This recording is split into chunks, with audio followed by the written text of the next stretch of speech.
Yan. Magandang araw po sa ating lahat. Kamusta po kayo?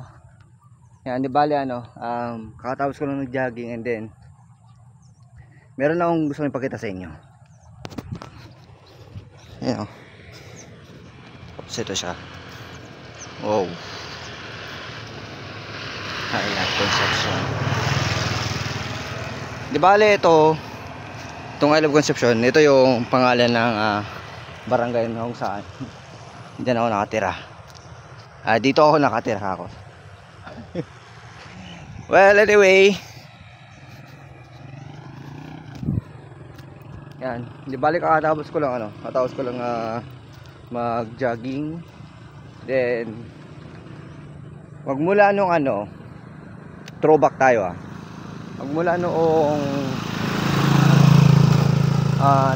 October 1, nag-run na ako noon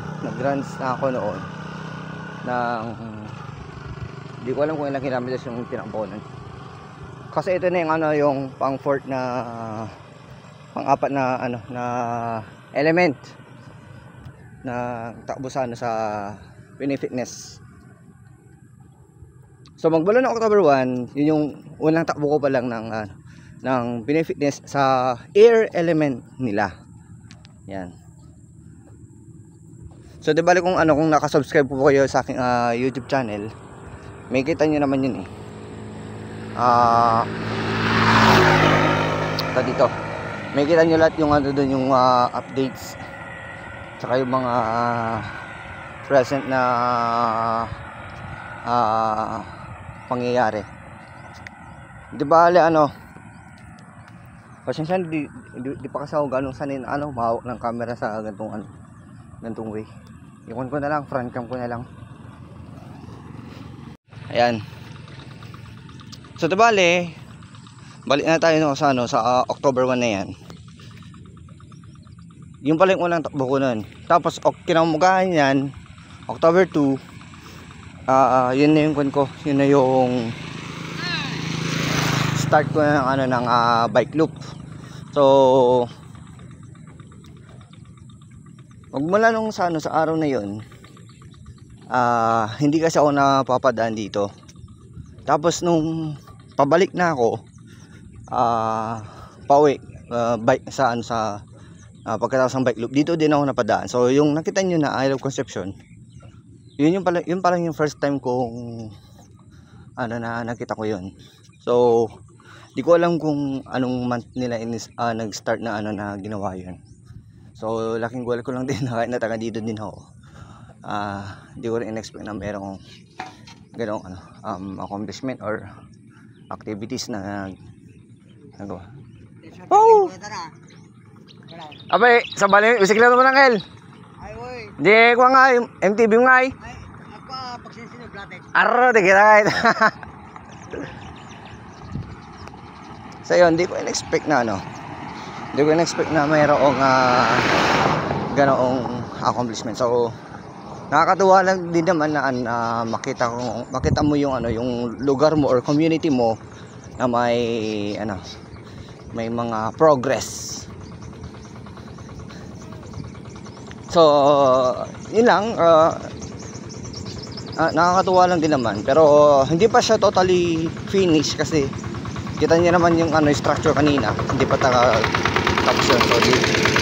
So pagka siguro tapos yun, kasi lalo na ngayon medyo balik ulit tayo sa runs, kasi halos everyday naman pumapadyak ako So diba sa ngayon, update ko lang kayo sa resulta ng runs ko ngayon. Diba bumagal yung pacing ko. Grabe naman sa pace ka ako na lang, sige, para mas malinaw. Yung pace ko, dati sa barefoot hindi ko, kasi sa akin lang to, sa sarili ko lang, baka sabihin yun sa sarili ko lang, yung sarili kong pace is nasa nagre-range ako sa pinakamabilis nasa 4 minutes and 30 seconds above, patas na yun. Tapos ang parang pinakamabagal is 5 minutes and 50 seconds Doon, hanggang doon lang, 5 minutes and 50 seconds lang. Hanggang doon na yung pinaka mabagal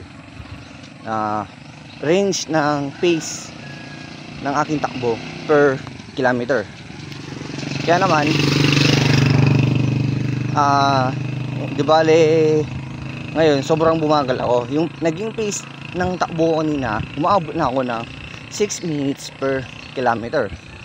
Tapos dun sa lakad ko din kanina, bumagal din. Ewan ko kung epekto ng panonood ko kanina sa cellphone habang naglalakad. So yung pace ko kanina habang naglalakad na nag-grab yung cellphone, kasi nanonood ako sa dito sa Facebook ng mga videos. So umabot ako ng nasa 14 kilometers. Umabot talagang din pero ewan ko lang kung hindi ako gumagamit ng cellphone, siguro lalo na pag nakapokus ako sa paglalakad, mabilis, nasa lang 10 to 11 minutes per kilometer. So yun lang naman, gusto ko lang naman ma-share sa inyo yung yung activities ko for the day. So thank you so much po sa inyong suporta. Maraming salamat po. God bless po sa ating lahat.